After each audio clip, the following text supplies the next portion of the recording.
Welcome to Season 3 of The Aggregate, narrative coatings from around the globe. It's a diverse assembly of designers, architects, artists, and builders from our vast world whose experiences, stories, and lessons combine to make the grandiose plaster genre feel just a little smaller. Our show isn't just about triumphs and tragedies. Moreover, it's about insight, takeaways, and ultimately growth. These factual fables blend to storied histories that audibly enhance the trade, slowly passing down time-honored traditions amongst a fast and fictional digital era. This isn't artificial intelligence. Instead, we're celebrating actual intelligence. So take a third breath as New Age Artisans coats the planet and changes the standards of what it means to educate, empower, and create. I'm your host, Jeremy Mistretta, along with my friend on the dials, Vincent Ryan, and welcome to our show. All right, welcome back, plaster people. How's it all going today? Season 3, Episode 6 of The Aggregate. Last week, we had Nick Harmon on the show from New Mexico's Fresco Harmony. Hopefully all plaster folks enjoyed our not-so-candid talk, where we discussed the integration of color into joint compounds and the formulation of an entirely unique company. I really enjoyed his enthusiasm and his innate desire to hang it all out there on the line. And I really implore each and every one of you to give his product a try. Maybe you like it. And if so, I think that's great. Maybe you don't. And, Nick's going to say that's okay too. Either way, thanks for trying Fresco Harmony and supporting a past guest of The Aggregate. And this is important. Please make sure to tell folks in your network about his product. Just because it may not service your immediate needs, there may be someone in your circle who could benefit from it. Also, as I mentioned on the beginning of last week's episode, it's still not too late to donate to Long Way Home's great mission in Guatemala of upcycling trash into viable structures. They're fighting poverty on the front lines, empowering a community and a nation to rectify the plaguing problems of waste. And to boot, cover it with plaster. Every penny counts when it comes time to fund their projects. So please head to lwhome.org, click the donate button. Company is a registered 501c3, so your funds are tax deductible. Plaster Portal members, perhaps you noticed our big announcement last Friday. We dropped a nice little secret to our subscribers. Repair is now live on the Plaster Portal. Now our members can confidently remedy any blemish in veneer plaster walls, and it doesn't have to be our New Age Artisans blends that you're using. The tips and tricks we just dropped work for just about any plaster on planet Earth. In the past, there was a common fallacy amongst applicators and wall owners that any imperfection required a complete redo of their walls, and therefore they were kept more as jewels, as opposed to nicely slicked partitional tools. Well, today and every day, we're proud to offer our services in coaching anyone with a little know-how, some baseline skills, and a decent attitude can remedy nicks, scratches, stains, and possibly even remodel scenarios. Now, I'm keenly aware that beauty is in the eye of the beholder, and it may be necessary to rerun a wall. But just know that we're only as good as the problems we can fix. And we've just armed the world with another arrow in their quiver. So please become a baseline member today. It's just $75 a year, and it's a wild value with more content being created daily. All right, I'm done. Enough of the shameless promotion. It's not a commercial break just yet. Today is Wednesday, January 7th, 2026. Happy New Year, my friends. I hope everyone out there was able to push through the holidays with a smile on their face, and you're back to the grind, refreshed. Maybe so, maybe not. We've been getting our asses kicked out there in the installation world. We're on a house.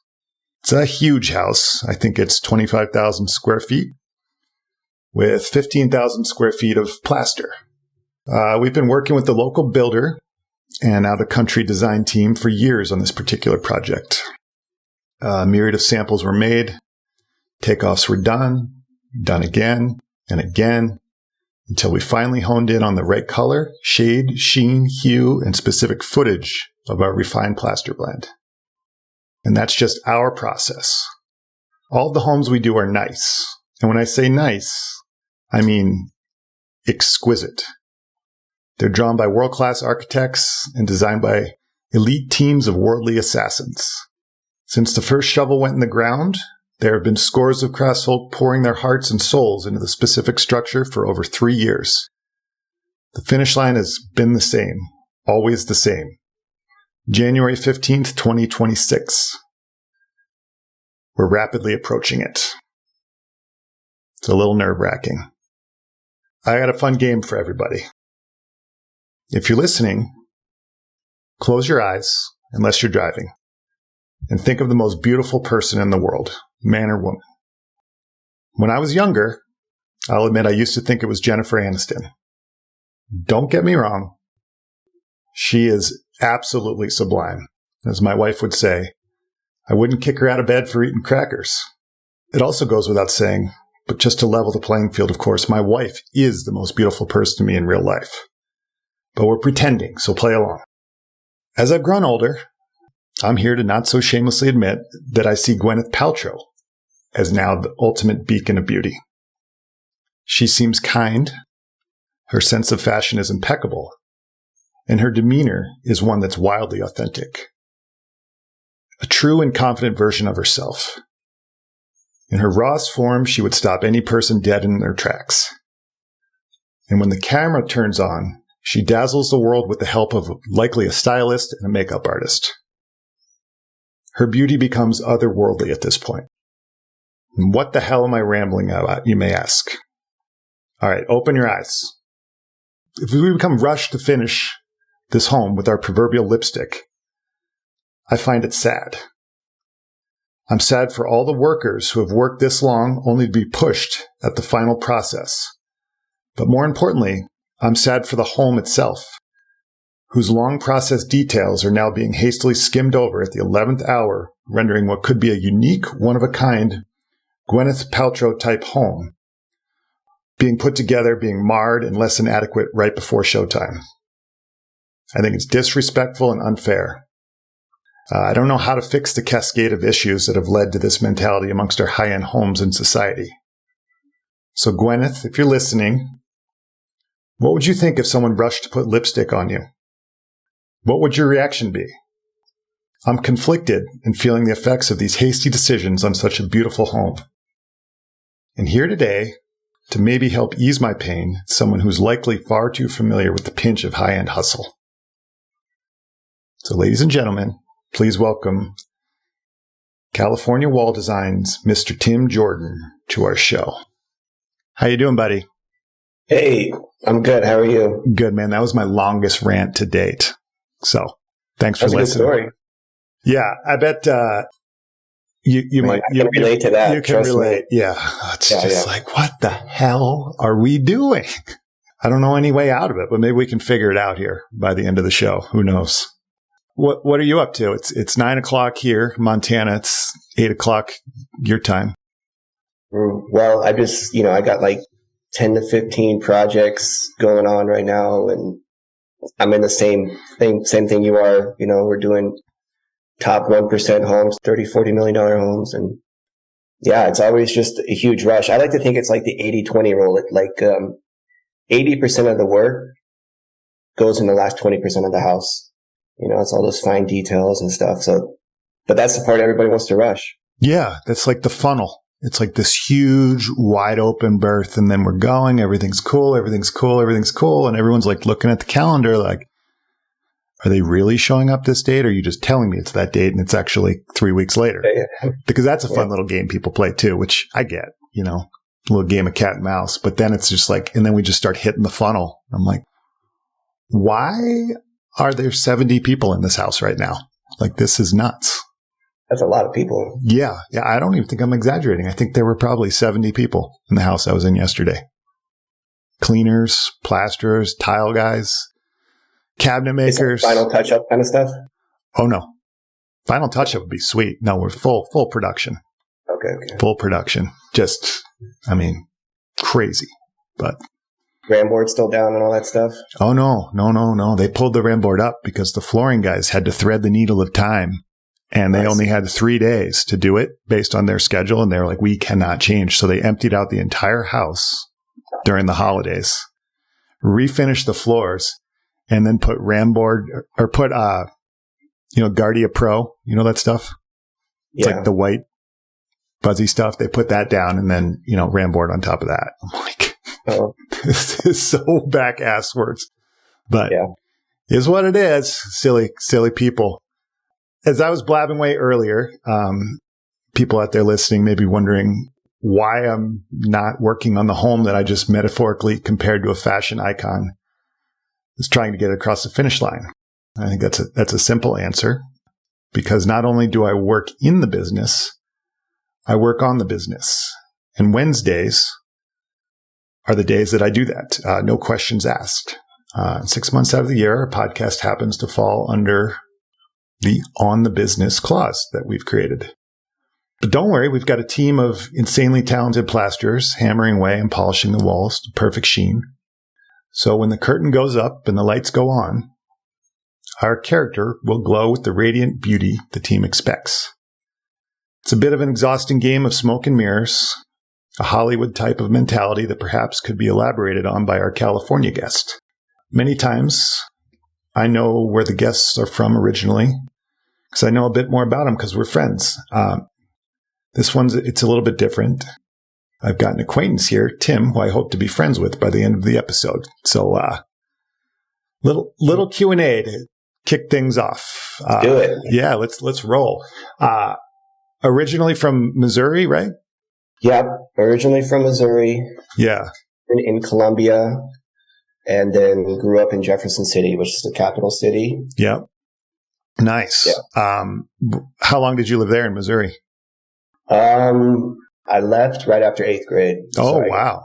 8th grade, yeah. That's a serious time to leave. It was a big start over. Yeah.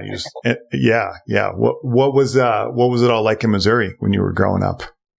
It's just kind of laid back and chilled and, kind of not nearly as crazy as Los Angeles, that's for sure. Yeah. Just low key, 4 seasons, just good times. Good times. Yeah. I drove through Missouri one time.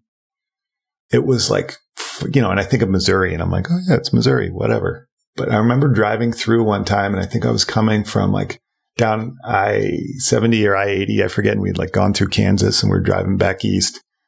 And it was like 5 a.m. when we hit Missouri. And I remember the sun was coming up and there was so much humidity in the air and it was just like fog and it was like dripping off the trees. And I remember looking like, holy shit, Missouri is beautiful. It's pretty bitchin', yeah. I mean, dude, it's especially in the springtime. You get all the flowers. It's really nice. Yeah. That's kind of when I was rolling through. I was rolling through like May time and it was just freaking beautiful. Gorgeous, like perfect farmland, like super, super minor little hills, and I got a guy that works for me. His girl's out in Missouri, so he kind of comes and works for me for a couple months and goes back to Missouri. And every time he gets back, he's like, "Man, thank God I got out of there." I'm like, "Bro, what are you doing in Missouri?" Yeah. Well, yeah, that particular. But I know another guy that's in Kansas City that's trying to grow a plaster business too. And I'm like, maybe there's a market there, but not really. Yeah, it's kind of like we were talking with Nick last week about the market, and it's like. You just make the market, you kind of like, you become that guy. You're like, this is what I'm doing. I'm putting drywall, I'm putting color in joint compound, and I'm spreading it on the wall.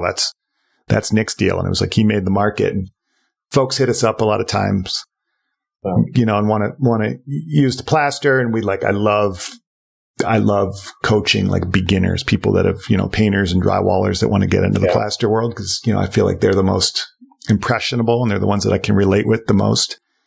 Yeah. And it's like, beginner's beginner's mindset. There's no rigid habits formed yet on anything. And it's just like, just make a gajillion samples, make so many samples. And when you're done making samples, make more samples and just show up to these architects, show up to these designers and just get the stuff in their face. That's what I did. Yeah. Just like beat them down with samples to the point where they're like, I used to carry around these big black portfolios and I would call up designers. Let me have a presentation. We'll talk about it later, but yeah. Yeah. It's just, that's the way to do it. It's just what you got to do. Yeah. But after you left beautiful Missouri, you rolled down to Florida, right? Yeah. So I was in Naples, which has the highest golf per capita out of any place. So in the country. So there's a lot of golf. a lot of retirement, a lot of rich people. And my mom had a company called Carabine Design of Naples. And she's a master. You know, she would do the old world rag techniques, sponge techniques, you know, that old acrylic stuff they used to do, you know, a lot before plasters kind of became really popular. Yeah. And she also kind of invented this wax thing. It's we would roll out the walls in a flat white paint, and then we would mix up this carnauba wax and add powdered pigments and then rub it on the wall. Uh-huh. I definitely outgrew that finish, but yeah, in Florida, a lot of learning from her. I learned gold leafing, you know, these old world techniques. Nice. And then how many years were you doing that throughout high school as well? Yeah. I've been doing this. I'm 42 now. I've been doing this since I was in high school, you know, in some capacity, one way or another. Mm-hmm. Yeah. Very cool. Very cool. Was that your job right out of the gate? Working with her? Well, my mom was doing it. I mean, that's how she paid for our lives, you know. We all went, you know, she paid for everything, you know. She was very successful. And I didn't want to do it at first, but then I thought, man, somebody's got to continue her legacy. And my other brothers weren't really interested, which is funny. Now my brothers work for me, but you know, I just got into it. Yeah. You know? That's awesome. I remember, like, that's kind of how I got started in this whole deal. You know, obviously I did like some painting and stuff, but like after painting, there was a brief moment where it was like probably like 12 or 14 months where I worked for this decorative painter, this guy that would come here, and he was in Seattle, and he had all these, you know, designers and, you know, basically, yeah, same kind of deal as what you were saying, like all these waxes and acrylics and stuff, and just make these walls that were just like so wildly distressed. And then he wound up like just taking off, and I'm not really entirely sure what happened there. It was, you know, early 2000s, but he was like, peace, I'm out. I'm going back to Seattle. And the builder called and was like, you need to finish this job for him. And I was like, I'm 23 years old. I don't know what the hell I'm doing. And he was like, you're going to figure it out. And we just figured it out for him.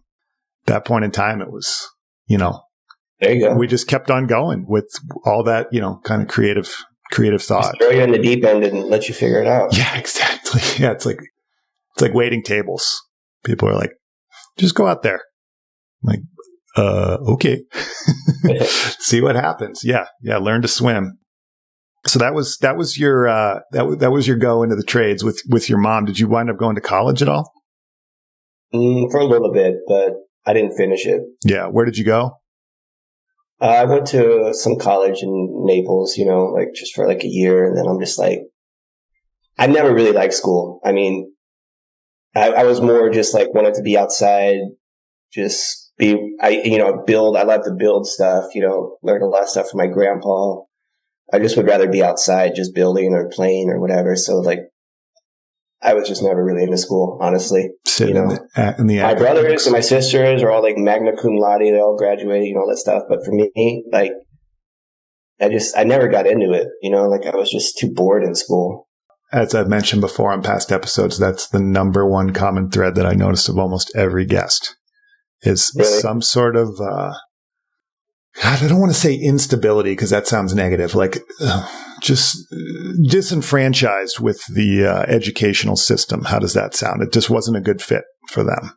And slowly but surely, they found plaster. And I actually talked to a lady yesterday on the phone from California, and she's starting to notice it right away with her son. He's 14, and she was like, he's just not a school kid. He's just not it. And I'm just researching stuff online in creative ways, and I found your guys' platform, and I thought this could be perfect for my son. He's 14. Oh, really? And I was like, whoa. That's a great idea. Yeah, I was like, that is so cool. That's so cool. And she could like hear, you know, saws going in the background. She's like, yeah, I know you're busy. I'm like, no. I'm not too busy for this conversation. Like, let's talk more. Like, just my eyes just like. That would be cool to bring a 14-year-old apprentice in. I'll do it. Yeah. 14. My son's 15. I'm like, what do you think, bud? Is he doing it? I mean, he comes and helps at the shop sometimes, but like he's 15 now, and it's like he only wants me when he needs something at this point in his life, which is totally fine because that's my job as his dad. But hilarious. We'll figure it out later. Yeah, exactly. Exactly. Yeah, he's like, last night, he's like, Dad, you going to grow your company to like $1 bajillion and just hand it over to me? It's like, buddy, we'll be talking. How's that sound? Gotta earn that. Yeah. Did you do any plaster, like legitimate plaster, like labeled plaster in Florida? I started working with some Marmarinos and stuff. You know, there's Firenze out there. Uh-huh. You know, I was doing some stuff with Firenze, and yeah. Nice. It was more like old world stuff. And I really got into plasters like 2008 when I came out to LA. But yeah, I was doing some stuff with Firenze and those guys. Yeah. And what prompted you to move from Florida? The housing market just completely collapsed around 2008. Mm-hmm. And we just came out west for greener pastures, basically. And I'm so glad we did, because LA is just such a bountiful market, you know? Yeah. Yeah. What, like, when you talk about the crash, like, I know what happened to me in 2008, you know, and I feel like I just, you know, took it on the chin pretty good, but it wasn't like a full implosion. But I know a lot of people that just had shit hanging out all over the place and were just fully life altering. What was it like for you? Just everybody ran out of money. You know, there's just no money left. And, you know, we were sitting on a couple houses too. And, you know, and then everybody was panicking, and all the capital dried up, and there was no jobs for like a year. Yeah. And then things just dried up because the dust was settling, and just, you know, just fate as it had to happen. Then we just decided to go west, you know, to Los Angeles. Go west, young man. Yeah. Yeah. Manifest destiny. And then you had a family at that point in time? No. Pre-family. Pre-family. Yeah. So you and your brothers decided to go west? Pretty much, yeah. Yeah. Nice. And you guys just pack up a van? Yeah, we just packed up, and I moved out to LA. I started doing set constructions on like photo shoots and movies. I had to dabble in the entertainment industry for a little bit just to see what it was all about. And that kept me going for a little bit. And then, you know, decided to get my contractor's license and get California wall design going. Yeah. I remember watching movies I remember this movie, I think it was called Valentine's Day. Maybe you worked on the set, but it had like 40 different characters that were in it. And it was like the writers took the movie, and it was, you know, right during the recession, and the writers took the movie. So they didn't have to pay the actors a lot of money.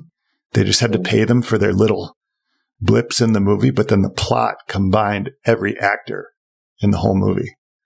So I remember thinking, like, that is such an interesting way to approach lack of money. It was really, really cool. What, like, set designs, like, what did you do on set designs? Well, it was photography. So which is really cool about photography is you're moving from set to set like every 3 days. On movies, you're on set for like a month or two. Mm-hmm. But photography, it's quick in and out. You set up, you know, for instance, I did a shoot with Leonardo DiCaprio. He did a documentary called The 11th Hour. Mm-hmm. So we got all this reclaimed, it's like, you know, nature preservation kind of feel.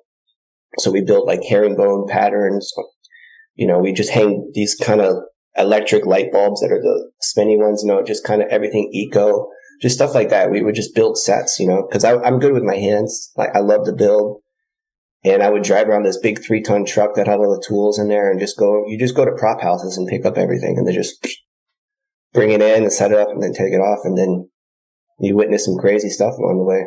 Yeah, exactly. And you start to witness, like, what you can do as a human when, like, pushed, like, with these deadlines. And I think about that a lot, like, back to like what I was saying in the beginning about just this mad push and what we're under right now. And, we did a bunch of work for a guy that's heavily tied into LA, and he has this huge sound system. They do concerts all over the world. They put on these like crazy productions, and he owns this huge recording studio where, like, in Pennsylvania, where like Taylor Swift and like Usher go to like do all their recordings, and basically they like film these like mock concerts for their videos and stuff there.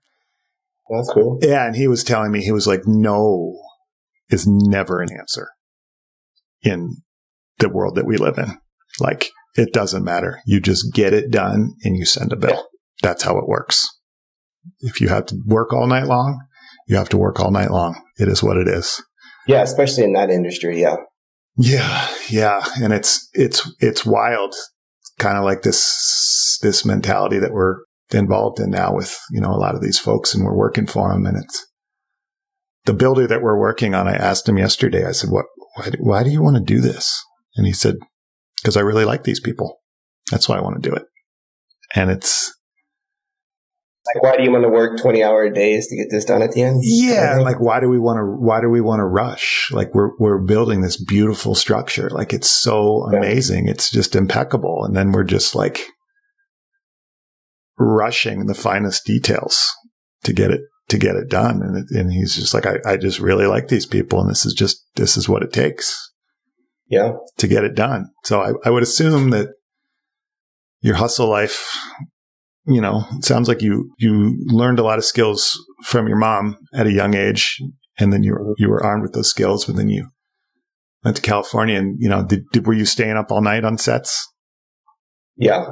I had a day rate, and a day rate means it's a 4-hour day or it could be a 20-hour day, so in that industry, they work well into the night a lot of times, and I worked for a really successful set decorator, and, I just know what it takes to just I don't ask, especially with my clients, I deal with, all these big clients, and, you don't need to ask them little detailed questions. You just do it, and if you didn't do the right thing along the way, you just say, okay, I'll just do it the way you want it or whatever, some people that sit around and ask a lot of questions all the time and just are afraid to do stuff, that's kind of never, I just, just do it. Yeah. And that's what we'll figure it out. I got a buddy that owns a very, very successful bar restaurant in Park City, Utah. And that's his mentality. He's like, just do your best. We'll figure out the rest. Don't it's fine. We're just going to figure it out. Just get started. Yeah. You'll never get in trouble for that, especially with these, we work for these big contractors and builders. As long as you're there and you're trying, then you'll be fine. You'll be fine. You'll love it. You'll love it, they said. Yeah. The notion of analysis paralysis just drives me crazy. Just people that'll just sit there and just chase the tail with the whirling disease, just swirl in circles and not get anything done. And I'm like, come on. You're getting stuck in the minutia. Stop staring at the trees. There's a whole forest out there. Let's roll. You nailed it with that. Yeah. Yeah. Doctor told me that once, and I've taken it in my Rolodex. Well, let's take a hot second break, listen to Vincent's beautiful voice, and then upon return, I want to go down a deep dive of everything that you're into with these 15 jobs and these myriad of employees and these crazy deadlines, because I think we're kindred spirits, and this will be a nice little therapy session for me. All right, brother. Yeah, we are. Hey team, Vincent here. Many have mentioned that plaster is having a moment. At New Age Artisans, we're happy about that, and add that plaster is the moment. As our world continues to spin faster and faster every day, this magical medium offers innate and constant beauty and commands us to engage our senses, giving us greatest gift of all, presence. As we admire carved pieces, ornate cornices, rendered facades, and veneer coatings, the impossibility to encapsulate the word plaster into a simple and cohesive definition is evident. Each country, region, and township can have their own meanings, uses, and purposes for plaster. And as the public stares at shiny internet images, the demand for knowledge has become more prevalent, with architects, designers, builders, and homeowners being tasked with repairing, restoring, or recreating elements of this lost art form. Historical information is sparse and is the gateway to entrance into the trade. Sadly, these coveted secrets and tightly held techniques run the risk of extinction if not properly cataloged, and newcomers deserve ease of access into the field as a global labor force continues to dwindle. What if there was a place that preserved these techniques and fast-track gateway information that encouraged craft folk to stay engaged and thriving in the field? Well, that space is here, and it's called the Plaster Portal. With a small annual fee of just $75, Baseline members to the Plaster Portal get access to tips and tricks that they can't find anywhere else online, as well as discounted pricing on New Age Artisans plaster blends in our growing global market. Are you wanting to further your plaster expertise? We're here for it.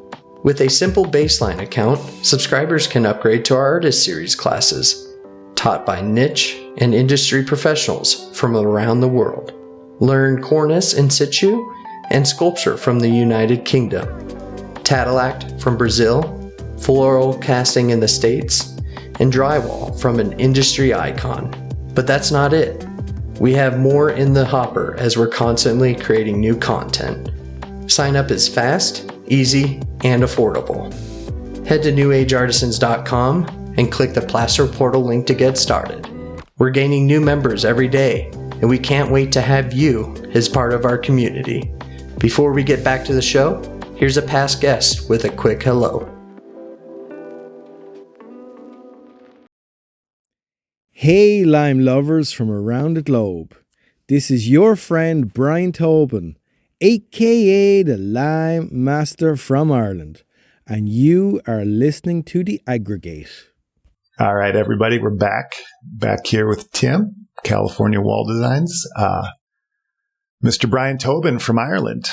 Nice to hear your beautiful voice, matey. Love getting your voice memos on WhatsApp. Just checking in to your old buddy Big Red.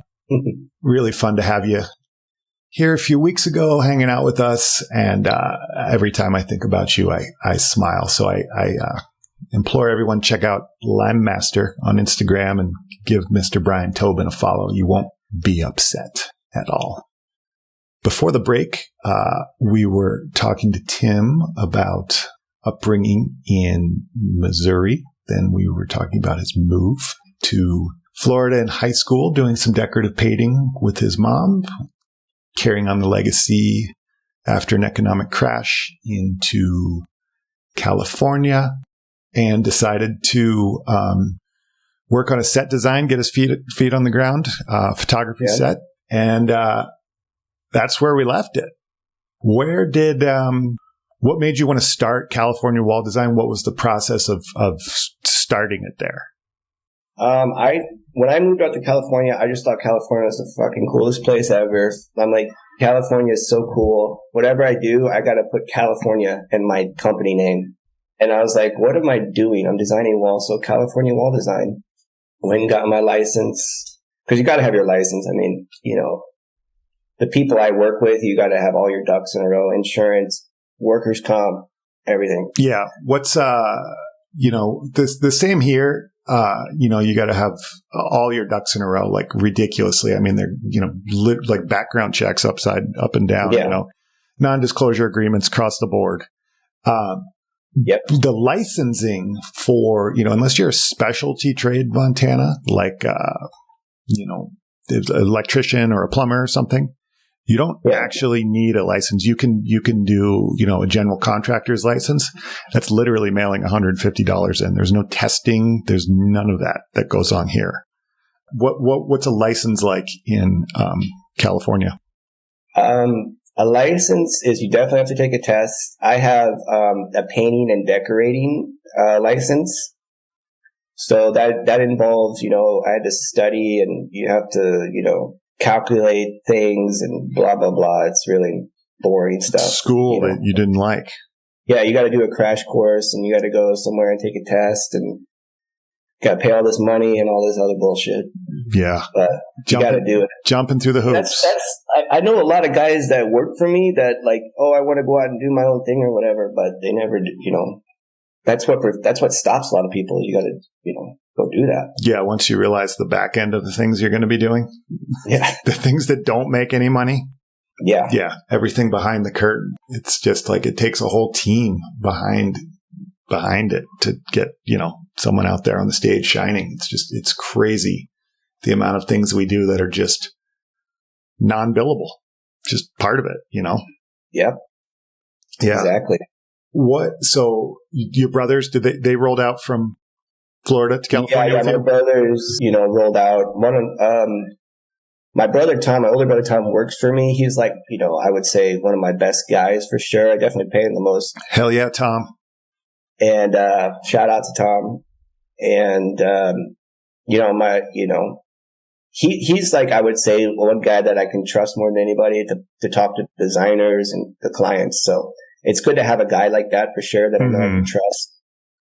I have maybe a couple other guys that that can explain things and reassure a client, but yeah, they're and my little brother's a flight instructor nearby. So nice. When you first started the company, how many employees did you have? Just me. Just you? Just me. When I first started, I would do whatever it took to get jobs, I made a portfolio, made a bunch of samples. I'd call up every designer. Sometimes you got to do presentations, like you got to bring them lunch. Oh yeah. They love the lunch. They just like spend like $200 so they eat like a couple crackers and then you're out and you're like, they take all your samples and then you don't fucking hear from them again. Never. Yeah. Can we have these? Yeah. There's a bunch of shit like that, dude. But it worked, Mm-hmm. And you get in, you start, building up a reputation, and then sooner or later you're like, there's no competition at the top, like everybody's coming to me now because they know I'll get it done right. I tell my clients, I'm like, in this business, there's no ambiguity. It's either right or it's not right. It's either go, no go. So as long as you always hold yourself to that standard, that it's got to be a certain way. There's no ambiguity, then they just keep coming, Mm-hmm. Yeah. It's, someone told me once, they're like, make sure you rise to the top because it's super crowded at the bottom. Yeah. And I think about that all the time, and it's like, it's like yesterday I was like looking around at this house. There's people everywhere. I got 20 folks working for me trying to get this done. It's like, and it's fucking working. Like it is going. And I'm staring at everything. I'm like, holy shit, man. Holy shit. It's just like, it was like the talking head song. It's like, this is not my beautiful house. It's like, my God, how did I get here? What have I done? And I was just like staring, like, holy shit, like this is a lot of responsibility. Yeah, it's just a lot of responsibility, a lot. That's just. But it's a good thing to have the responsibility. If you're put in a position of responsibility, it means people trust you. Yeah, they trust us to get it done. No questions asked. If you have no responsibility, nobody trusts you, then you're broke. You got nothing going on. Yep, you're broke. But you got to start at the bottom and work your way up too. So you go take a course, you go work with a master for a little bit, put your time in, and then, dude, there's a couple other companies in LA, like DPLA, Decorative Plaster. Like there's other companies that are doing, over $1 million a year like me, but there's only a couple, Mm-hmm. Yeah. There's some folks here as well that, they're rocking and rolling, and I love it too, because they're actually, quite a few of them are now buying the plaster from us too. So as I've mentioned before, they've gone from competitors to customers, which is really pretty awesome. And they're like, oh, we're going to put you out to bid against so-and-so. I'm like, just give it to so-and-so. Yeah, I turn up projects all the time. I'm like, listen, there's enough for everybody. It's good to know your limitations as well, like what you can actually do. Actually, I don't really turn. I'm lying. My problem has been I take every fucking project and I just figure it out as I go along. Yeah. Sometimes people say no, like, but for the most part, and this is getting me in trouble, as I keep getting bigger and bigger, it's a lot to keep straight. Yeah. Do you have a back end team, like office folks? Not really. It's mostly me doing all the invoicing and back end stuff. I just hired some Indian VA, so we're checking that out. Hopefully that works out with invoicing and stuff, but we'll see what happens with that. Yeah. Definitely need it though. Like, I'm working till like 7 p.m. every day, like as soon as I wake up till play with my kids for like an hour, then that's a day. Mm-hmm. Yeah. What time do you wake up? Like 6 a.m., something like that. Nice. I got to get up early, and then I got to get over to like Beverly Hills, and traffic in LA just sucks ass. So I just got to get up and get over there earlier in the day. Otherwise, you really screw yourself, and you're like looking at like plus an hour plus just to get to where I need to be. Yeah. I live like, in the San Fernando Valley, which is like close to like Hollywood and all those areas. So, and I got other guys that live in like East LA, other guys that live north of LA, but I'm kind of like centrally located. So I can go to like, there's a really nice area called Calabasas, which is like a little bit north of LA. And then you go south into like Beverly Hills and Bel Air and all that, Brentwood and all those crazy places. Yeah. It's kind of like my area, and there's Malibu too. So there's just like, LA is just so spread out. Like it doesn't make, it's just like a bunch of little subsets trying to say it's all Los Angeles, but it's all different places. Oh, it's not just like New York City where it's like right there on this island. Everybody's got a car. You want to drive to get a coffee, you got to drive. There's like, I can go on and on that one, but I'll leave it at that. So you have 15 jobs going on at any particular moment. Yeah, I would say, right now I got about 3 entire whole house projects going on. Every square inch, every powder room, every bathroom getting done. Plaster doors, plaster cabinets. Yeah, I'm doing some really, really cool houses, but it's mostly like everybody's getting cheaper now. So I'm doing mostly line paint stuff now. Mm-hmm. I love to do Marmarino. That's my preferred. I'm like, let's do Marmarino. But a lot of the builders I work with, like I'll do a Marmarino and then they'll fuck it up and they'll be like, oh, we got to cut this sconce or whatever. And then, with Marmarino, it's like, you got to redo the whole thing, like the line paint, it's easier to patch. So it really helps these chaotic builders. I did a house. I'm about to finish it up. It's an insanely beautiful house. I did a Marmarino base with 2 coats of line paint on top. Mm-hmm. That's like my new ultimate favorite finish now. Oh, nice. Do you burnish the lime paint at all? We lightly sand it, so it gives it a slight, something. But we do a sponge technique. So we trowel on the Marmarino, and then we do like, take like a big grout sponge, and then we do the lime paint. It only works for lighter colors. Like if you're doing a darker color, try to sponge it, it's going to look terrible. You got to do a different technique. But everybody's kind of tightening up because in Los Angeles, there's just too much on the market right now. Everybody's overbuilt the last few years, and so pockets are kind of tightening up a little bit. Yeah. They expand, they contract. We do a lot of Cadillac. We do a lot of micro cement. Just a lot of showers.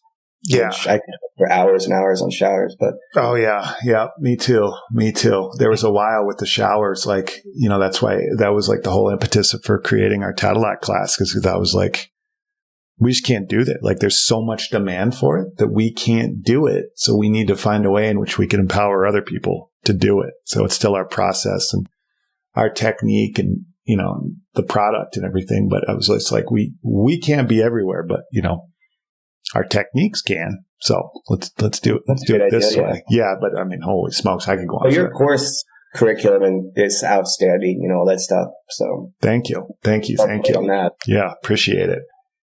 Do you do a lot of color atelier, right? Yeah. I'm like their guy in California. I love them. They love me.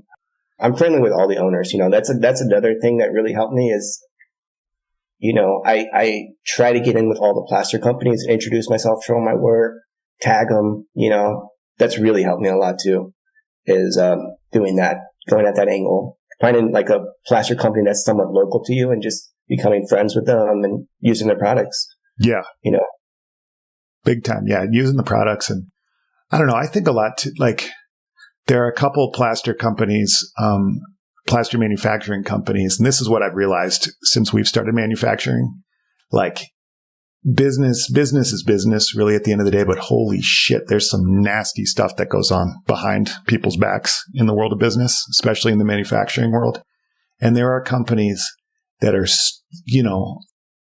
I know what my profit margin is on plaster, but I don't know exactly what someone else's is. Like, I don't know what they're getting the raw materials for. Like, I don't know how they're working their numbers. The profit margin, it's not ridiculous, and you have to sell volume. And the only way you can sell volume is if you're selling to a shitload of people. So people just want to come in and just proverbial people. I'm not saying everyone's like this. I need to watch my blanket statements. But I've noticed certain companies that'll just steamroll places, and they're like, everyone has to use our stuff. This is the stuff. This is the best. And it's just, I don't think that's the best technique. Because I know what you're talking about. Yeah, because there are other companies out there, and there are other finishes that are just as beautiful, and what's going to work for somebody might not work for somebody else. And it's like, just allow, leveraging contractors to have to use their stuff. If you don't use our stuff, or they get in with the designers, and the designers are getting a cut of it. I'm like, this is just all the time, man. The designers always taking cuts. This is just a shell game we got going on here. Just be, Well, a lot of times the architect will spec it, or whoever. But then a lot of times I'll be like, hey, listen, this product's better. Maybe use this product. But I don't usually do that too much. Like if it's spec for like Roman clay or whatever, I usually go with that. I don't really say too much, but a lot of times they'll ask me, what do you recommend? Mm-hmm. I got to start getting some of your products out here. Do you have a distributor out here or what? No, it's just all us. We're just direct to consumer. So yeah, okay. We'll pop you a little care kit in the mail. You can check it out. What's your best selling product? Like, is it like a shiny plaster, a Marmorino, or? Yeah, I'd say it's probably our refined blend is probably the best selling plaster. And I'll be totally honest, like it's my least favorite. We were talking about it yesterday. That's what we're doing. We're doing 15,000 square feet of it. And it's just this highly polished. Does it have aggregate in it? Hardly any. Like, okay. I mean, so fine. It's like. So it's kind of shiny. Yeah, it can be really, really shiny. We had. You overwork it, then wait. Yeah, we had a couple.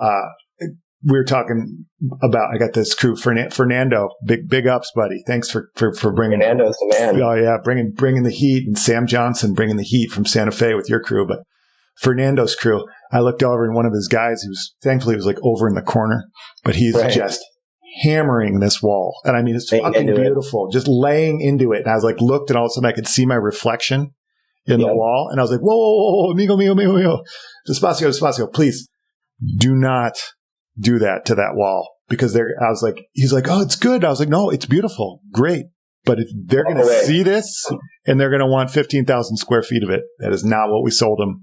We got to just. I got to tell my guys all the time, walk away. Yeah, it's done. Just walk away. But yeah, it's like because they want to keep messing with it. They're like, keep burnishing or whatever. I'm like, just walk away. It's done. It's done. Yeah. I'm not going to maybe, touch-ups, whatever. It's fine, but just don't touch the main thing. Yeah. Yeah. Put your hands in your pocket, wash your tools, and go to the next wall. Go wash your trowel like you do every 10 minutes anyway, but just go work. Oh man, it's hilarious. Do you find it hard to train your crews? How many guys or gals do you have? On any given day, 15 to 20 guys. A lot of guys I have experience because, there's a lot of plaster companies in LA. So a lot of guys come from other companies, they have experience. Some guys I bring on are brand new, which is usually not a good idea because, they can end up costing you a lot more money, because I can't be everywhere at once. So it's like, you leave a guy that doesn't know enough and then he fucks the wall up and then, right there. And then you just lost a lot of money. The only way I can really make money is if there's no redos, like once you start adding a couple of redos and more product. So it's out the door. Then you're done. It's a race to the bottom every time. And I've always I tell the whole crew, I'm like, look, it takes so much effort to make a little bit of money. And it takes one small little fuck up to lose a lot. Like it just.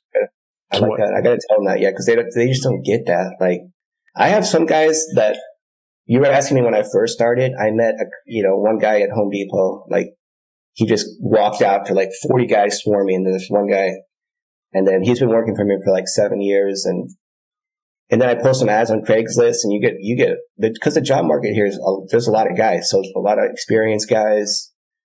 Some guys I really trust. Some guys, the newer guys, are the ones that always, you got to hire experience. You can bring in some new people, but they got to work with the experienced guys. You got to really keep an eye on them because, like you just said, man, we're doing this, this thing, and then just one mistake. Yeah. then your margin just went to zero. Yeah. We were doing this huge ceiling yesterday. We had like nine folks on it, and just, basically starts from like the second you get out of the garage, and it runs almost the entire part of the, the main level of the house. And it's all this drop ceiling with, it goes into the kitchen, goes down the hallway, goes over the stairwell. We built like a huge, probably like $600 of lumber to build this platform so that we could like safely be over the stairwell, And I was looking at everybody, and I'm like, okay. And I'm like running around. I got like a little laser, and I'm like, okay, here. And I was just like, oh my God, like one tear on this ceiling, one trowel stroke.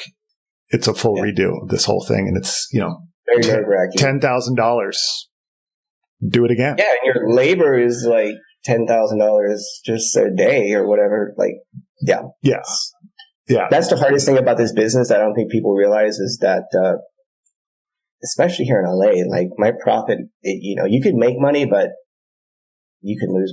I don't ever lose money. Like maybe, but some guys do, like they don't bid it right, or, unforeseen things happen.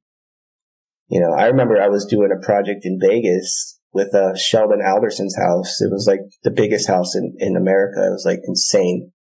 And a few subs just lost it all, you can really F yourself if you're not paying attention. Yeah. No, and where we are here, it's like we've got the Yellowstone Club. I don't know if you've heard about it, but it's, private millionaire and billionaires community. It's an hour and a half just like on the backside of Big Sky, Montana. And it's like, that's where we do all of our work. And it's, so many people, so many icons have their houses there that we. Your territory is really unique. It's so unique. But it's like, people get stressed, and I'm just like, hey, like let's talk about this, and I'm like, they're like, I don't know if you understand. I'm like, dude, I have literally been brought to tears over this shit. Like, there was one night 2 years ago where I just went home and I was so stressed, so much was hitting me at the same time, and I looked over my wife, and she just like saw it just like welling in me, and she was like, come here, like big hug. And I was just like, it's just fucking too much. It's too much. She was like, we're going to get you some water. You're going to sit down. You're just going to sit down. And it's just like, I tell people, I'm like, I've done it, like grown men to tears over this stress. I was doing the same thing this morning when I woke up because I had this podcast at 8. Normally I'm out in Brentwood or, earlier in the day. So I stayed around. I'm at my office now, but man, it's hard. Like, especially when you when you get all these projects, it's just like, you start crying. Everyone's coming at you. All these guys are, coming at you and saying this and that. But for the most part, we handle it. But it's good to have a good woman around, that's for sure. Oh, yeah. Yeah. Thank you, baby. You're way more beautiful than Gwyneth Paltrow, by the way, and you know that. So it's, it's the best. It's like, it can make or break a guy too, a good woman. I've seen both happen many times in life. If you got to like look at is there like a Fast and Furious type plaster? Well, you were saying like the lime paint is kind of, that's your new go-to. Yeah. The lime paint. So it's a lime paint. It's not a lime wash. So the lime wash is a lot thinner. Yeah. But this lime paint from Vasari, I don't know if you've heard of Vasari. Alex Conrad. Yeah. Did you know that Alex Conrad actually started Vasari Plaster in Bozeman, Montana on the same fucking street that I live on? No, I didn't know that, but I know he used to go out to Montana. Yep. I know the exact garage. Yeah. Yep. I know Alex Conrad. Yeah, no, he's a great guy. I really like their lime paint because it has a lot of body to it. It's thicker. So I'm able to achieve what looks like troweled on plaster with lime paint. They've got Vasari New York City now too. Yeah. I went to their showroom out there. He's doing everything he can to grow it. Like he's in Malaysia. Yeah. Yeah. Talk about hustle. Hell yeah, Alex. Yeah, he's a hustler for sure. Yeah. But what I was going to say is, I do a lot of lime paint, and then I do a lot of the gilding too, gold and silver leaf. Yeah, I wanted to ask you. I would say that's like 20% of my business. I would say like 80% of it's plastering, showers, whole houses, marmarinos, you name it. And then, which is really cool, is the gold and silver leaf, because my profit margins on that are the best. Like I can make a lot of money really fast on that. So I really love doing that. I'm really glad I know how to do that. It's super high stakes, high stress. Again, like one mistake, you freaking scratch the top of your head on the ceiling, it's game over.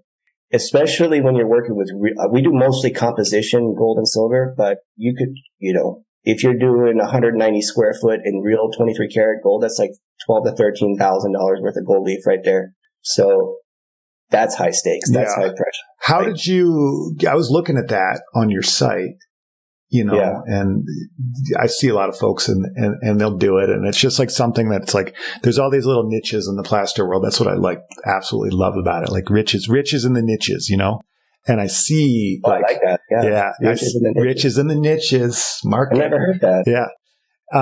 Gold leaf is definitely riches in the niches. Where did you learn how to do that? Mom. Your mom? My mom.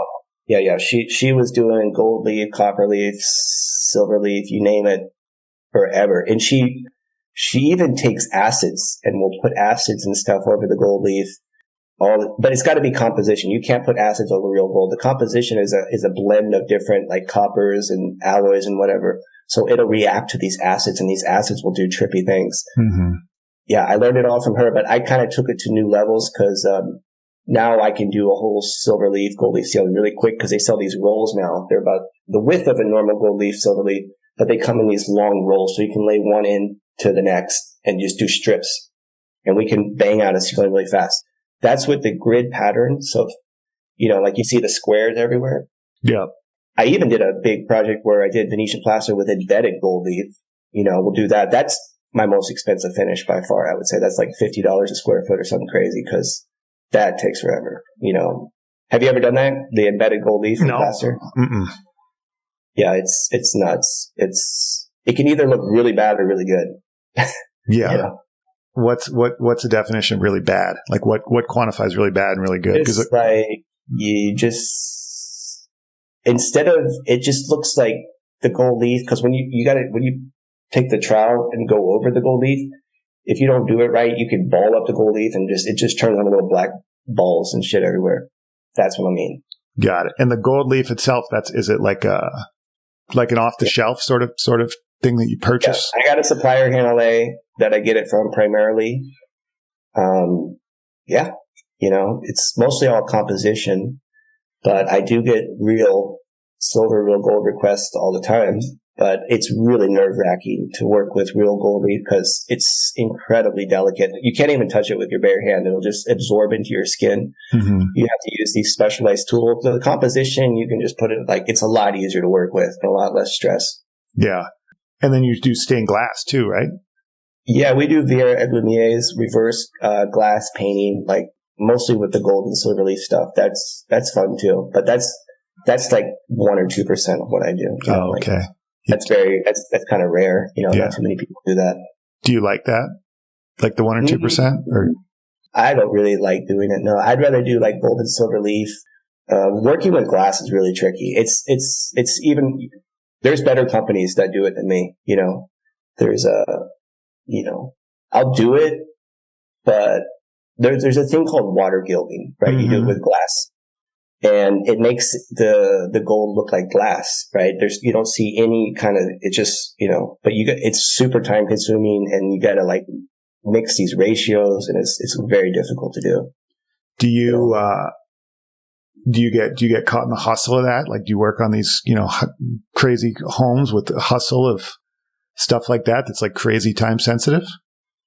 Yeah, all the time. Oh my God. Yeah. Everybody's just like, I find that as long as, cause I'm very communicative, I'm very like I said earlier, I anticipate people's issues, so like the GCs and the builders and shit I work for, like I'll anticipate them having an issue and I'll be like, I'm already on this, so that kind of keeps everything at bay, I just keep a log in my head, like every day it's like 20, 30 different things I got to do. And I just go through them. And, I do have a lot of good guys that work for me too, that I trust with my life.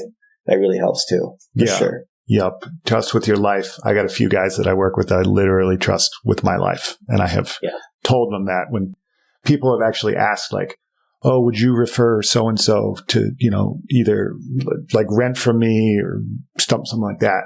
And there was a few times, one in specific where I tipped, she said, how much do you trust this person? And I said, I trust him with my life. Yeah. Rent him the house. You got to have some guys like that, like I'm really lucky. I got a lot of guys that I've had some crazy shit going on. I had to kick a couple guys off. One guy was a drunk. One guy got in a fight and slow to hire, quick to hire, quick to fire. Yep. That's my philosophy. If a guy comes in and he just sucks right away, I'm like, get the fuck out of here. Like, there's no chance for you. Like, yeah. I've had a few of those guys, for sure. And then I'll have my other guys that are more seasoned be like, this guy sucks. You got to get rid of him. Mm-hmm. Yeah. I can't be everywhere. It's like, but you have like this many jobs going on. Yeah. We get that too. There's a real, especially out in the field, the office team here, everybody gets along. It's great. It's beautiful, copacetic, but, super high stress out in the field. And there's quite a system of checks and balances. And I hear a lot of times after the fact about people not bringing stuff to me and then dealing with it with themselves first on the job site. And they have kind of this code where they try and settle everything before it gets brought to me. And there was one time where there was one particular employee, and he still works for me. He's great. But there was just some shit that was going down, and they dealt with it on 2 different occasions. And then finally, all 3 of them came to me and we tried to solve this ourselves. We can't. Can you mediate? And I was like, what the fuck are you guys talking about? And they're like, come on in the utility closet. And I was like, all right. I close my eyes, tell it to me like I'm 5 years old so I can understand. Just give me the basics. And I was like, got it. Okay. Where do we go from here?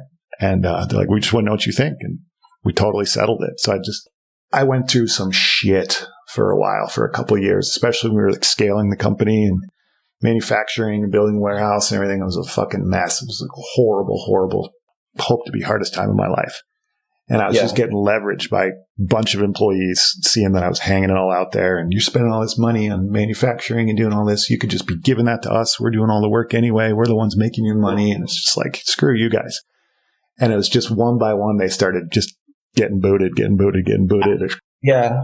And it just got to the point where the folks that the cream of the crop rose to the top, Yeah.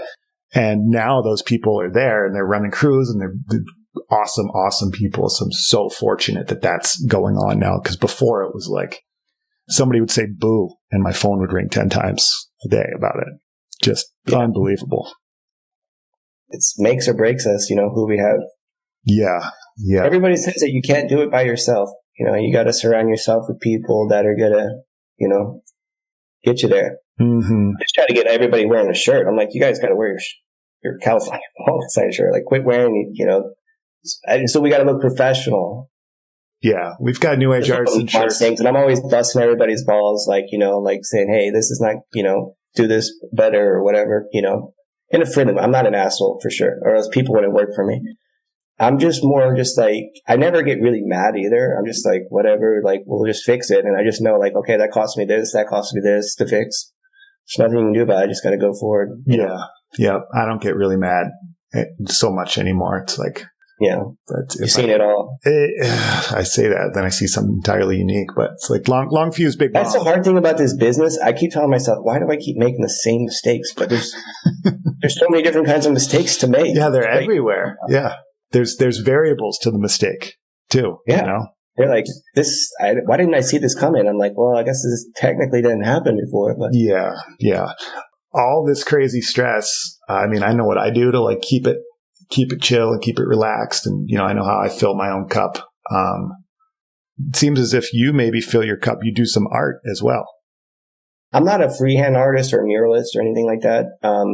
We do that was more my mom was doing canvases and stuff. That's another thing I want to get into, canvases and stuff for sure.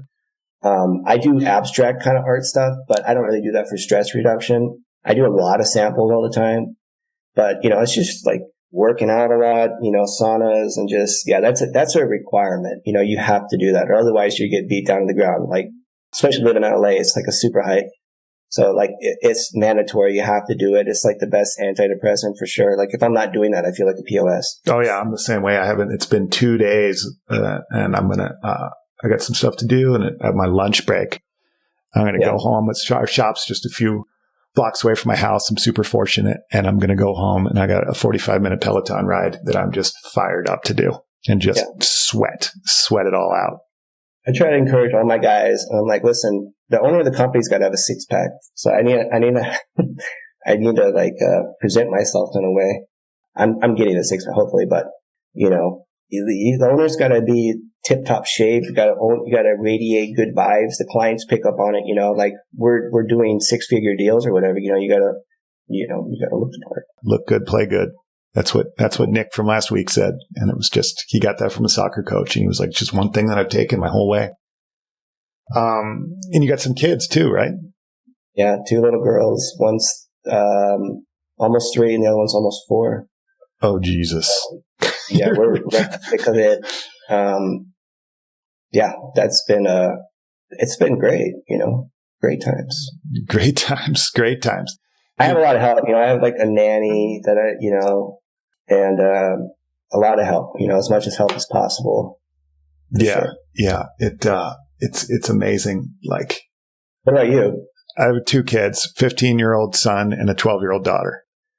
Oh, perfect. Yeah, it's great. Yeah, we're in a good spot. When did you have them? How old were you when you had them? I was 30 and then 33. Okay. Perfect. So like 40s around there. Yeah, I'm 45 now. Yeah. Okay.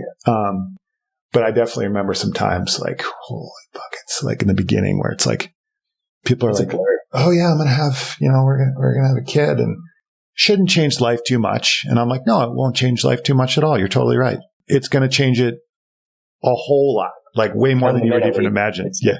Yeah. It's like, I tell folks like, you see life in a different color. Like that's what happens. Like you have a way in which you see the world. And then the second you have that kid, everything changes. Yeah. It's a fundamental shift. Yeah. Total fundamental shift. And then you get 2 kids and life goes from like the little do, you know, the first kid to all of a sudden like static playing on the television in one ear, trying to just manage with static playing in one ear the entire time. I know, right?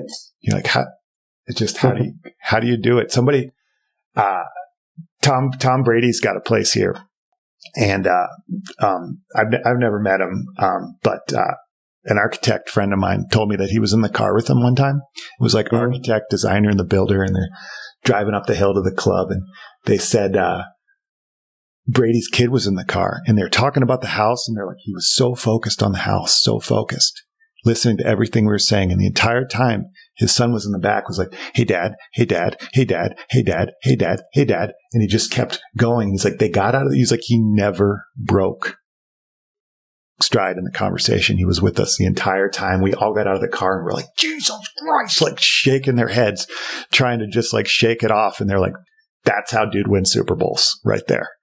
Like total focus, you know. Total focus. One of the best jobs I did with Matthew Stafford, you know, the quarterback for the LA Rams. Yeah. Whole house, man. It was like one of the best jobs I've ever done. Marmarino, the whole thing, highest quality. His entire lower level of his house, we silver leafed all the ceilings, even his garage, huge garage. All the walls we did in like this Marmarino with a metallic wax, and then silver leafed all the ceilings in his. So yeah, I mean, these guys, man, those guys are the best, you know, just stud guys, you know, just like for sure look up to these guys, Tom Brady and Matthew Stafford. Yeah. Just like a wild level of stress in which they can just keep it. Just tune it out. Keep it. Well, that's what we do too. I mean, you know, you got kids, I got kids, and all the stuff we got to deal with, you know, like you're not going to be successful if you can't handle it. Yeah. Giancarlo, who was on the show last year, and it was like one of the best lines that I heard in quite a while. He said, if you can't handle the stress, you can't handle success. I've never heard that. I love like, that. Hell yeah. Hell yeah, Gian. Hell yeah. It's just I sent him a message. I was like, we talk a little bit on Instagram sometimes, and I'm just like, hey, I want to thank you because you actually made Venetian Plaster really cool for all of us applicators. Like, he's getting us work. Yeah. You know, in one way or another, because he's just blasting it constantly, and everybody's seeing that. And then they called their local plaster company. Yeah. So I said, thank you, man. Like, Yeah. He was like, come on down to Miami, man. We're just like, we'll Where'd you hang do out. the podcast with? Over the internet like this? Yeah, just like this. Yeah. He was our guest last year. It was, we called it, it was the last one of last season. It was called Empire of the Exotic. Yeah. I'll send it to you after. One of my guys that works for me was just on his podcast in Miami. Oh, cool. Nice. Yeah. He invited me down. He's like, come on down, hop on the podcast. This will be great. We'll go out. We'll have a nice dinner. And I was like, oh, okay, cool. He's like, bro, I'm fucking serious. Just so you know. Like you will he fly you out? Or yeah.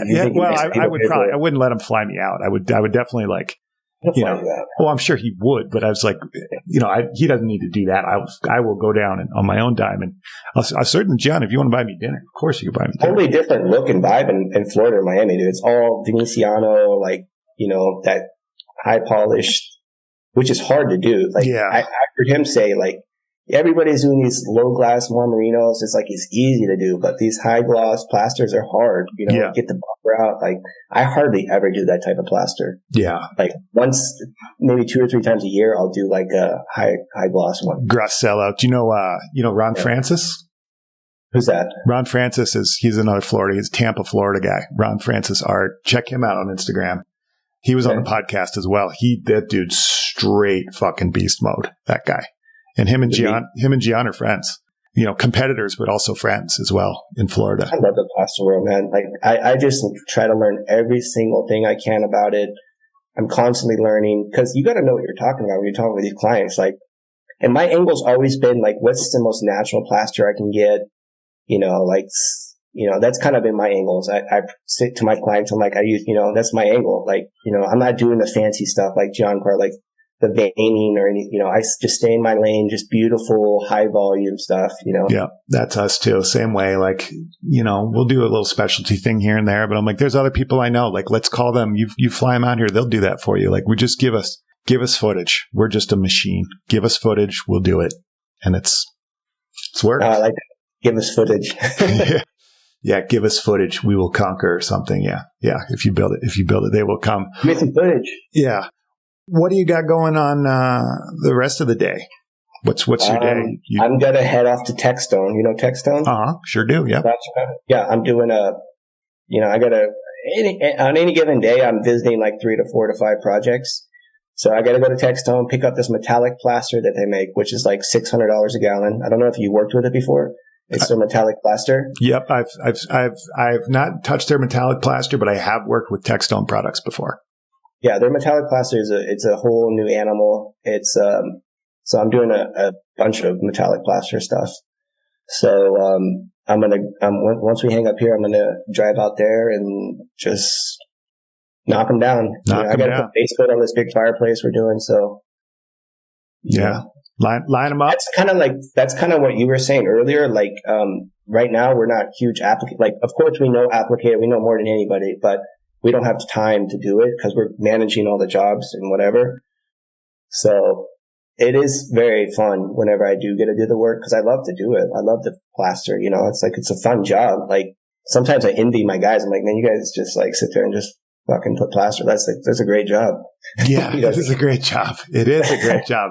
It used to be such a great job for me. And then I'm like, oh man, now I got this whole other job that is really nothing to do with the job, but it's just part of it, you know. I was just like managing shit, but it's good. Like it's good problems. We're fortunate, you know. We have all the right problems to have, and it's just we're paid to solve them. You know. Yeah. We're paid to be on time and get it done. Do what we say we're going to do. Because out here, there's like a syndicate of the Israeli builders. I work for like mostly Israeli guys, and every year they get together and they talk about who's a good sub. This guy does this, and then like your reputation will if you're bad, it'll get around really fast. So like that's the most important thing to me is my reputation and like never fucking a client over. Like, you know, just I stay till the very end, you know? Yeah. Yeah. You know? The ship is sinking. And we're the last ones to step off. And that's what I've told builders before. Like, look, if this ship is sinking and you want me to go down with you, I will do it. But you better be here at the end. They also need to understand, and this is my opinion, that plastering has more details than any other trade in the house. Because you think about it, every corner, every this, there's hundreds of corners, there's hundreds of this. Those are all details that need to be right. What other trade has that many details in a house? Yeah. You know? Yeah. I don't think there's more. Like, you know, so it's the highest pressure job in the industry, maybe. Yeah. It's the icing on the cake, you know, and it's just like the amount of times. See, as soon as you walk into a house, it's everywhere. Everywhere has to be perfect. You know, it's just millions of details. I don't think any other trade has that many details. Maybe it does. I don't know. What do you think about that? I think you're right, but I also, I'm always amazed at how many people listen to these shows. I'm like all over the world that listen, and people will email. So if anybody wants to email me, jeremy@newageartisans.com, tell me if you think of another trade that has more details than plaster. If you're doing a whole house, I mean, like you're just doing like a wall or something. Yeah. But I don't know. I'm going to think about it today throughout my day, and I'll get back to you on that. But you're probably right. You could be right. And if anybody out there thinks he's right or anybody out there thinks he's wrong, this is an open conversation. Let us know. We're down. Let me know. Message me. Message me. Yeah. Yeah. Tim at California Wall Design. Tim at California. That's my email. And, easy. On Instagram, I'm there every day, you know, posting. I just post stories now. Like I'm trying to get my feed, but I just post like 30 stories a day because it's such cool footage. Like I'm at the coolest houses, like the nice 30, 40 million dollars, just one to the next, just one mansion after the next. And I just like to post the footage, you know, because it's not too many people are going from crazy house to crazy house. Yeah. Yeah. We, people, the Aspen guys kind of see it all the time, but the Santa Fe folks are here now and they're like, oh my God. I'm like, yep, this is every day. This is every day. I'm virtually immune to it at this point in time. Very much like wild. Not much impresses me anymore. Other than I got to come out to Montana, dude. I just want to come take your class and just get out of LA, man. I need to But we're gonna have one in February. If you want to come visit, I would love to, man. I mean, I'm amazed at the business you've built out there. You know, that the volume you do. I would have guessed there's not much, but it's everywhere. It is everywhere. It's everywhere. Yeah, yeah. Well, everybody, like, you know, like Alex with Vasari says this a lot. He's like, if you paint it, you're gonna get like a Ford Camry or Toyota Camry, but Venetian plaster is like a Ferrari. Like, which one do you want? Yeah. You know, there's no comparison. Yeah. Yeah. I'm kind of the same way. And, you know, especially in certain worlds of plaster, people are like, oh, I want this. I want this. I'm like, that's a Fiat. I don't sell Fiats. I sell Ferraris. What do you want? It's same kind of way. So Alex, bump up the Camry, bro. Come on, Fiat. Like lime paint for you is probably a Camry. Lime paint would be a Camry. Yeah. Although we see it. People do it. We don't do it. But, you know, there's painters and stuff here. Well, you know, you guys, God bless you. It's just, like I said, there's a lot of volume out here. A lot of properties are sitting. The guys don't have the budgets to do these Marmarino jobs that we used to. The line paint, I kind of pioneered this a little bit, you know, with the techniques. I kind of do it. I never saw anybody do it because everybody's doing the brush. Yeah. Right. And I didn't like the way they look. So I did my office in the sponge. And I'm like, dude, I got to get this out to the world. Like the way this came out, it was like this kind of darkish gray color, and I did it with the sponge line. It came out perfect. And I'm like, okay, that was it. That was like 5 or 6 years ago. Then I just started line painting everything. Yeah. Nice. And I found Vasari. Do you guys sell line paint? We sell what's called Habelga, which is essentially just like watered down calcium carbonate and lime. So it's, you know, I'm looking at it right now, actually. It, you know, it's kind of like lime paint, but it doesn't really have any gloss to it. Oh, perfect. If anything, it's a perfect base, you know? Yeah, definitely. For instance, like Meoded, their line wash completely is really watered down. But I talked with the owner's son. His name's Gal. He's a really cool guy. He said, water down the Stucco Lumundo and just roll it on. That's your base coat. So then you have more body. So the line paint, that's why I do the Marmarino, then the line paint, because it has gives it some depth. Gives it depth. Yeah. Absorbent surface for depth. Yeah, for sure. Nice. Well, dude, thanks a million. I think we're friends now. Jeremy, we're ride or die. Yeah, buddy. Could you imagine the bitching you and I would do sitting in a car together with closed windows? It would be out of control. Let's do it sometime. The door's wide open for you to come visit anytime. And fucking keep up the good work, dude. You're crushing. Yeah, you too, man. Yeah. Would love to get some of your products, and yeah, man, let's keep it going. Yeah, I'll pop some in the mail to you. I'm gonna tag you. I tag everybody, man. I'm just all about, I'm an applicator. Any plaster company I try it on, man. I work with it all. Cool. Yeah, well, we'll send you a little sample kit here today. Cool. Check it out. Cool, man. All right, Jeremy. That was Okay. a lot of fun. Yes, thanks. We'll talk real soon. All right, take care. Thanks for listening out there, everyone. Please don't forget to tune in next week as we make our first trip to Bulgaria and link up with Dimitar Mialov of Hempcrete, Bulgaria. We'll chat about his working class background and the reasons he fled a life of conventional comfort to cultivate a reality free of petrochemicals, one in which prioritizes the health of his country and simultaneously spurns new economic opportunities through the creation of clothing lines, insulation, and of course plaster. We look forward to the discussion of the intrinsic value of hemp and the demystification of its use in Eastern Europe. Until next time, cheers!